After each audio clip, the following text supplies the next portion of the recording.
Welcome to the Sportswire Spotlight. I'm Will Catterley. Joining me, as always, Dylan Garner. Dylan, what is up? Will, I am doing well. We are in the, I feel like, midst of a fall sports season. Yep. You've seen some golf come to an end here, and I feel like all the other seasons are kind of reaching their fever pitch, I guess you can call it. You know, baseball reference from the fall. But it's crazy because the fall sports season goes by just like that. We're almost out of football. We're almost to the playoffs. Like it's the playoff push. You get like 3-4 more weeks, and then you see where everybody falls. Yeah, but, and we're talking a little bit of football today and a little bit of other things with our special guest today. Yeah, we have a dynamic duo joining us today at Hermitage High School. We have Michael Jackson Sr. and Michael Jackson Jr., otherwise known as MJ Jr. Guys, appreciate you being part of the Sportswire Spotlight. Yeah, thank you for having us. Thank you. What a cool dynamic. You got the principal and you got the principal's son. You got the team captain and you got dad roaming the hallways. What's that like, MJ Jr.? What how's that feel? I'm never in the hallway, so whenever, it's just he's Dr. Jackson at school, but when we go home, he's still dad. So when I see him, you know, it's like, hey, what's up? How you doing? And then we go our separate ways. Do you get any flack from any of the other students, any teammates or anything? I used to, when everybody was like, you only have good grades because your dad's the principal. I used to get that a lot, but now over the years, like everybody knows I work for my grades. So. He might get good grades because his dad's a principal, because you do have like a 4.3 part of the National Honor Society, so it's not just football where you're dominating on the field. It's also in the classroom.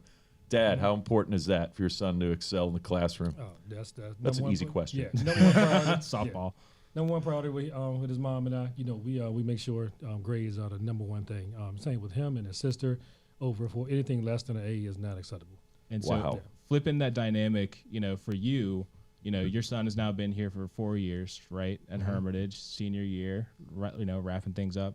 What has that been like for you from day one to now of like, my son's here and I have to be Principal Jackson, but, you know, my son's here and I still have to be dad, you know, in these other environments. How do you blend those two things? And when you see him or know something's going on, how does that dynamic work for you? Well, first of all, nothing better be going on. Listen, but it's a weird but interesting dynamic. You know, being here and from the community, I got to see everybody when I go grocery shopping at the gas station, you know, at restaurants around here. So, you know, I owe it to the community to make sure we got the best product, you know, forward for our kids. Yeah. But also, you know, knowing him and his friends, I've known them since they were, you know, born. They were 2, 3, 4 years old. They've been playing sports. So it's like a little bit different. They didn't realize what type of principal I was till they got here. Well, you might not have known what principal you were either yet. But no, I knew, you know, when they're in middle school, we're going to practice and they're talking about school and how things are going. It's like, well, it might be cool if I'm your principal at some point. But then they saw how I move in the hallways. And it's like, you know, I can hold you accountable, look at your grades. Hey, let's check Power School. Hey, by the way, you know how you missed that block last week? That's not acceptable. This is not fair. We address it from all angles. Nothing's getting by you. You know all the apps, all the messengers to check. Mm-hmm. Yeah. So it's not fair because when I was a kid growing up, we didn't have all this stuff you could check in like that. So how do you hide stuff from your dad? That's a tough job. I don't know if it's possible. Yeah, I haven't figured out a way yet. So. Maybe one day. Don't even bother. Well, I do want to talk a little bit of football because you guys are having a great season. You're 5-1, and you're a big reason why. Playing defensive back, what's it like? Because on one side of the field is you. On the other side is Andre Clark Jr., Michigan commit. So I'm assuming that means you get a lot of action because teams try to pick on you, much to their peril. Tell me about that. So I embrace it. So it's like, yeah, we have a Michigan commit on the other side of the field. So I know a lot of targets are coming to me. So and that's why I like playing on the other team's sideline, because they say, we got this one right here. We're going to try him the whole game. And then when you try me, 9 times out of 10, I'm going to make a play. So I embrace it. I feel like we see that a lot of time. I watch a lot of NFL, you know, even college football. You get a Pat Surtain on one side, right? The second guy is just as important because you can't have one guy covering the field, this side of the field, and have one guy leaving the other side open. So it's almost like you have to have those, you know, stalwarts on both sides. And Dr. Jackson, you know, you have a football history, and that's one of the reasons why we wanted to have this conversation. Can you give me a little bit of breakdown of where you played, how you played, what positions? I think you shared some background with your son here in many ways. Yeah, I'm a proud 96 graduate of Hermitage. You know, we had At that time, it was Sam King was our head coach. So that was a little bit of a different time frame, going from Gus Allen to Sam. Then it was Billy Jarvis. Then Coach Kane came in, and the Kane era was a little bit different. Play the play. Play the play. But yeah, when I graduated in '96, I went on to Wingate University to play there.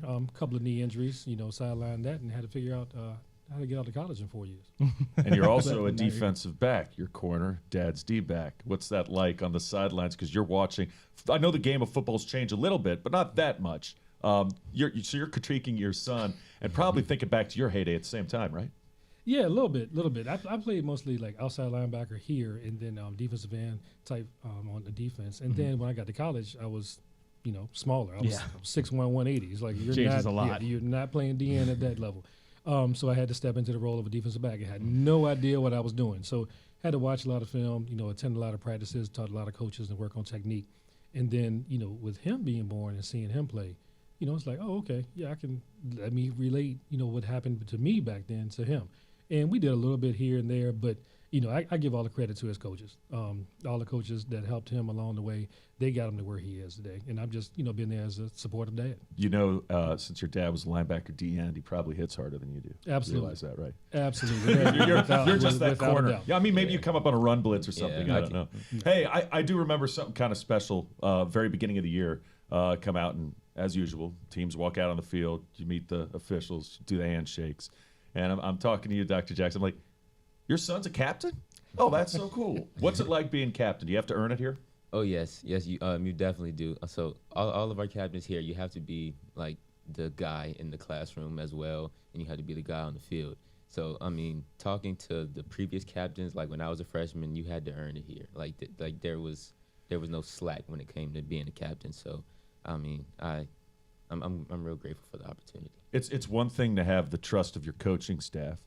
What's it like gaining the trust and respect from your teammates, knowing that you got to set the tone and be the example every practice, every Friday night, and just walking the halls of Hermitage?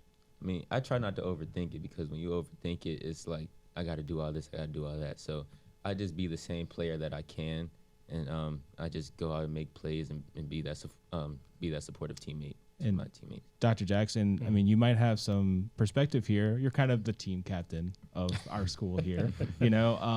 What kind of, I'm sure you have tips on his form, tackling and, hands and stuff. But when you're thinking about, leadership, how do those conversations happen? And, as he's growing up, he's a senior now, he's going to be hitting college. Like, what are the leadership values that you think you take from what you do in your past to what he's doing now? That's a really good question.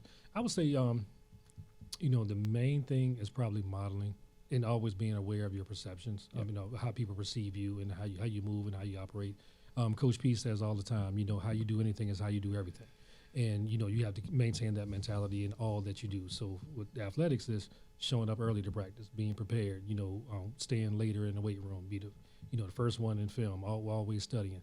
And it's the same way here with me as principal, being up early, working late, making sure everything is done, all my paperwork is done so I can be in the hallways and the classrooms, giving teachers that feedback. So just try to be everywhere all the time.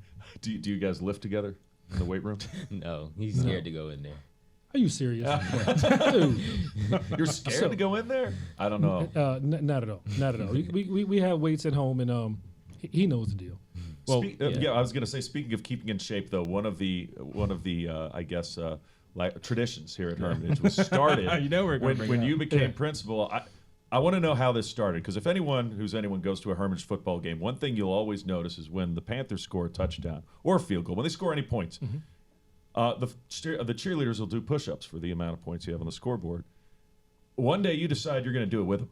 How did that start, and tell me about that? I forget which game it was, but it definitely was my first year. And, we were having a little bit of a challenging season and trying to get fans involved, trying to get fans to games and get them involved. I want to say we were giving out like Roll Pride T-shirts, and, it was very early on. And cheerleaders were kind of down and not really doing much at all. And they were struggling with push-ups after we finally scored a touchdown. So I was like, you know what? Let me do that with you. And, just to get them engaged, and all of a sudden it became a thing. And then, our announcer at the time, every time we scored, it was like, oh, and now Dr. Jackson's come back to do push-ups. I was like, oh, so this is a thing now. Here he comes. I had no idea it was going to be a thing. I was just doing it to get our keep our kids engaged, and they're there doing something positive. We should have a little fun with it. You also probably didn't know that your offense for Hermitage was going to pick up. Look here. And we're compounding push-ups too, so it's not like Hermitage touchdown. You get 7, so you do 7, and then you get another touchdown. You do another 7. It's 7 and 14, Yes. and then it's 21. I tried to do it with you one time, and I'm like, oh my gosh, this is legit. Like these are not half push-ups, and the pace is like that Yes. too. Yeah, they count way too fast. I rock and can't roll. lock out. And unfortunately, y'all got me doing half push-ups the last on that video. I mean, they listen, go we too also fast. got you on the 68-point win or whatever that was. So I mean, Wasn't a good look. Well, our job is to tell the whole facts of the story, and part of that is when you have to do 60 more push-ups on top of the 52 you did earlier. You got to show that too, Yeah, I felt it for a couple of days. MJ, could you do more push-ups than you're down? Of course. Yeah. No way. How long could y'all go? Give me a rough estimate. I could probably knock out about 70 or 80 70, 80? straight. I don't see him doing that. So. We did hear from your mom, and we I did don't hear do that. from Man, from come the on, wife do that more you push-ups guys are than that. awfully competitive Yes. about yes, everything. Yes. Everything. Do you drive her crazy at the dinner table? What's that like? So around I want to say every week now, I always go in there and be like, Mom, who's taller? Who's taller? And recently she's been saying, you are, and she's not just goes back to doing whatever she's doing. She kind of just, it's kind of like a thing now. She just, it's like a reflex. She knows how to egg y'all on, I think. We want to kind of get that dynamic going, so we're going to play a little game. We're going. Oh, wow. Who does what better? Who does it better? We're going to call it that. Me. Who does it? Yes. Like it's heard, the game over. It's senior Right answer. versus junior. So let's start with where we were with the push-ups. Who can do more push-ups? Me. Me. Like We're going to have it's to not figure even- that one out. Yeah, I mean, like how many at a sitting? Like if you guys were just get on the floor right He now. said 70, 80. That means I'm doing 85, 90. We can do it. Oh, we can go. I mean, So- there's so a I- video of me doing push-ups with ROTC. That's So true. we'll I have to did get a video of like him doing 80 it. last year. How about who is actually taller? I'm taller. I'm taller. So here's the thing. This the height thing. Does it depend on the shoes? It doesn't depend on shoes. He's always been like since they were playing rec ball. He's always been like the smallest kid on the team. But he's got a pretty decent sized heart, and I got to give him a hard time about that. But so he could not wait until he got taller. He just wait till I get taller. Wait till I get taller. And now he's finally taller. You guys are close. I'm You're what? close. I'm 6'1". So That means I'm 6'2". I was going to say, Oh, what's the wow. what is college? You're like, college page going to put? Are they going to put 6'1", I didn't put 6'2"? 5'11" and 3/4. Who jumps higher? Me. Me. Can we get a consensus I'm a on any of jumper. these? Okay, so All right. both. Okay. How about in your prime? How about in your In prime? my prime, there was one summer. I want to say the summer of about '98 that I was dunking consistently.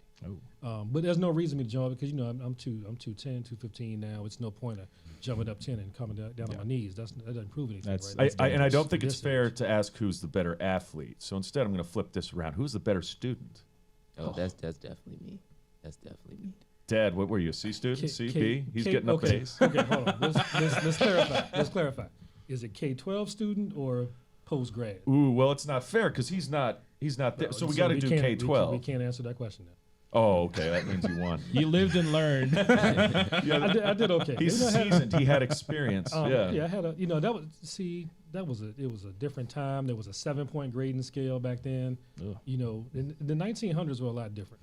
The 1900s. 1900s. You can't was a say lot that. different. It's pretty crazy for us who were born Right. in the Can't say that. 1900s. You feel that, right? Oh my God. You do feel it when a people say 93 that. was an 8, and now it's an 89.5. Who's better looking, senior or junior?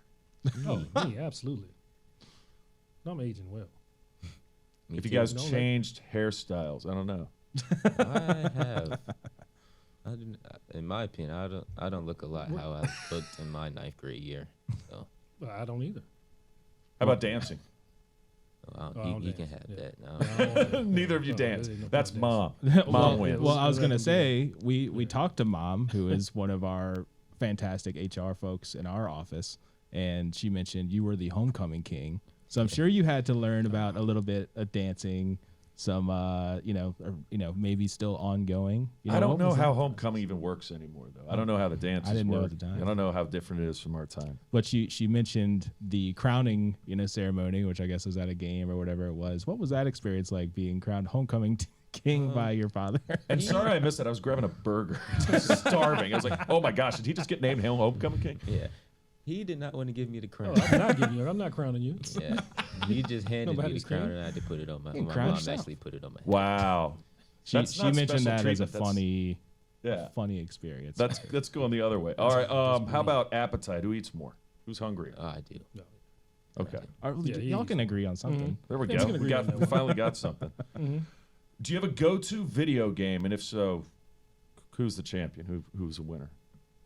I play NCAA a lot now. Yeah, same. When we used to play Madden, that used to be that used to get intense. Madden's fire. We had to stop playing. You still got your Madden chops, Yeah. or are you? I mean, washed?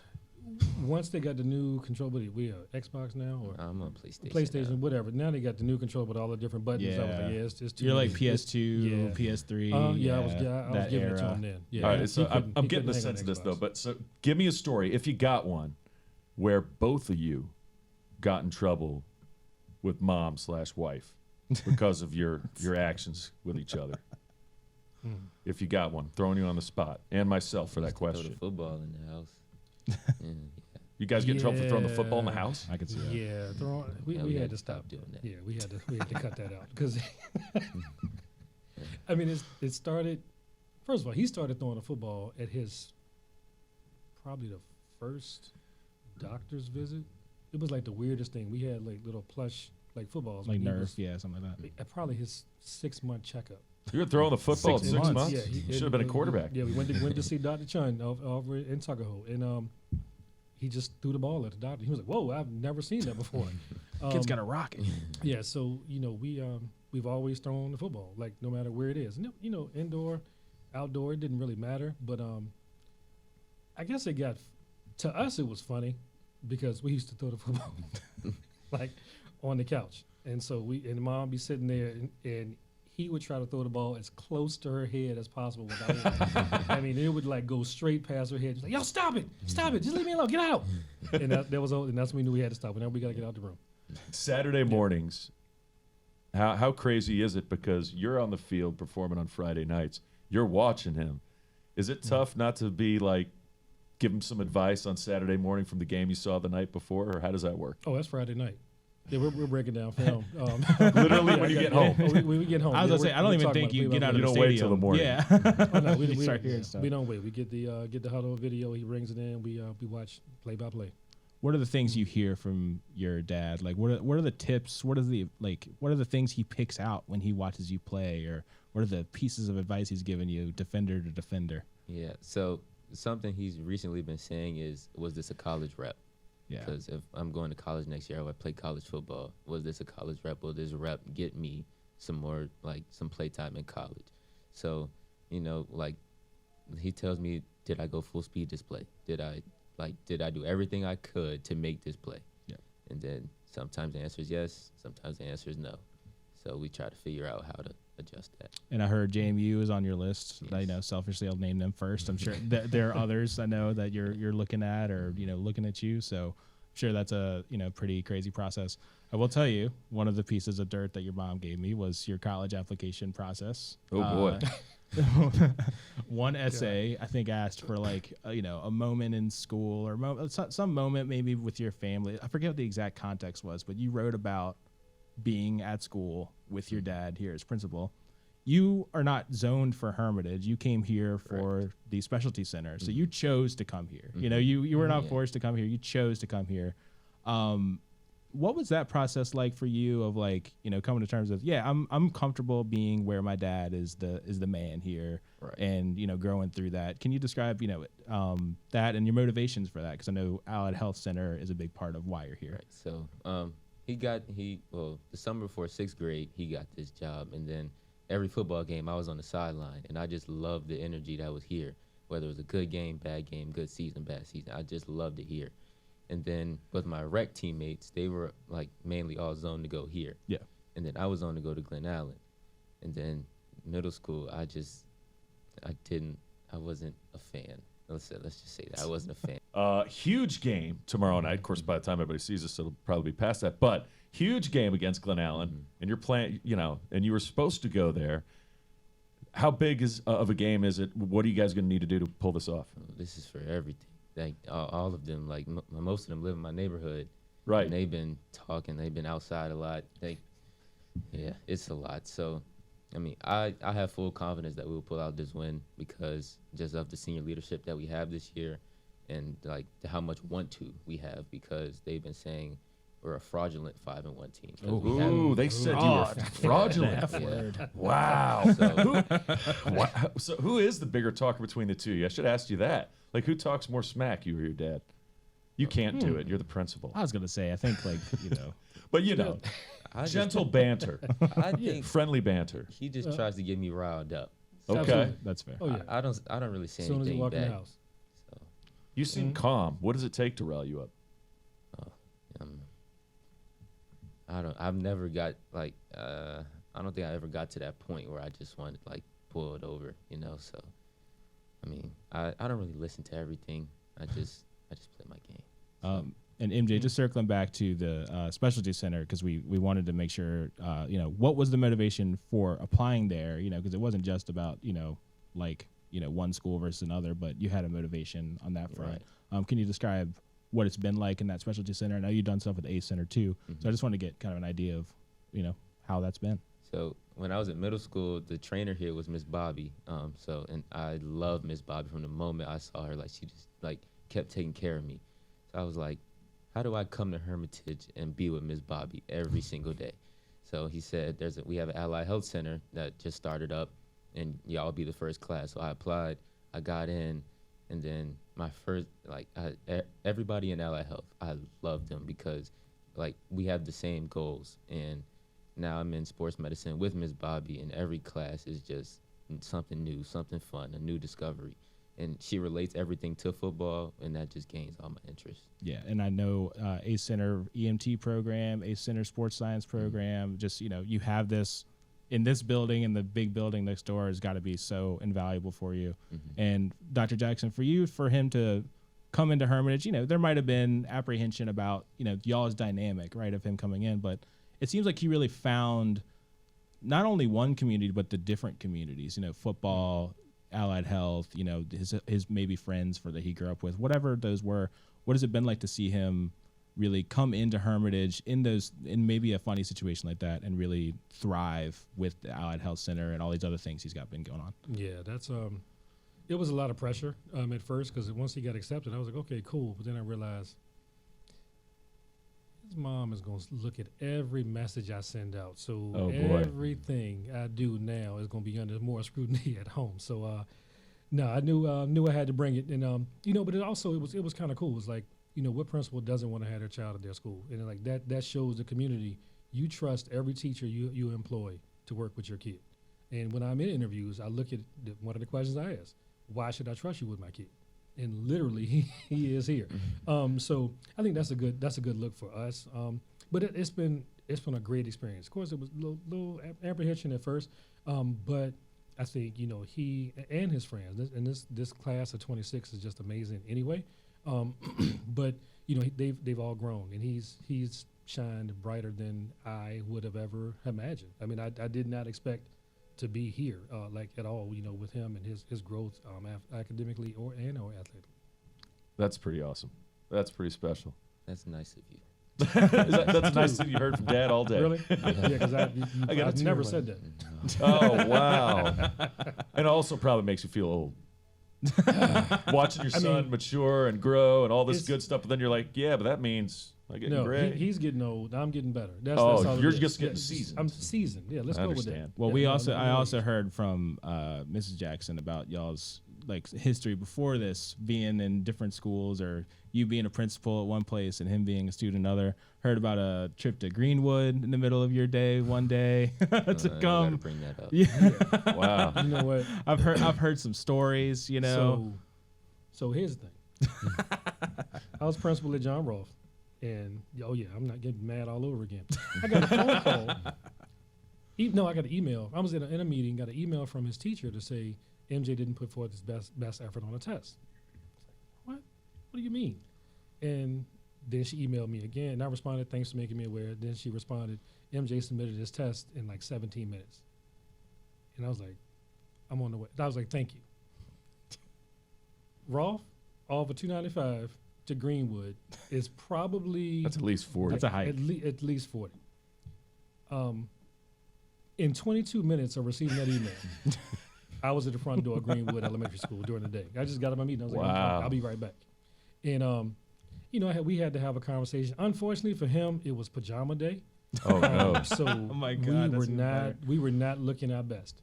And I let the front office know I'm here. And, okay, I was like, you picking up MJ? I was like, nah, I just need to have a conversation with him. And we had our conversation, and that's been the last time we've talked about grades since then.